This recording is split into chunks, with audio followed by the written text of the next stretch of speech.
madaxweynaha jamhuuriyadda federaalk ee Soomaaliya Maxamed Cabdullaahi Farmaajo ayaa maanta hortagay baarlamaanka federaalk ee Soomaaliya isagoo halkaasi khudbad ka jeediyay si uu dalka ugu celiyo 17 Sebtembar heshiiskii ahaa ee ay ku heshiiyeen shanta maamul goboleed iyo dowladda federaalk ee Soomaaliya.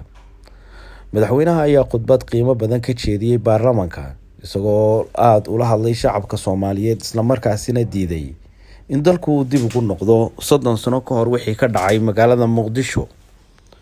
Waxa uu sheegay dad khalkhal wada inay arrintani ay ka dambeeyaan ciidamadana ay soo dirayaan isla markaasina ay rabaan in ay wadankan uu khalkhal ka dhaco dana shisheeye iyo gacan shisheeyana ay ku lug leedahay.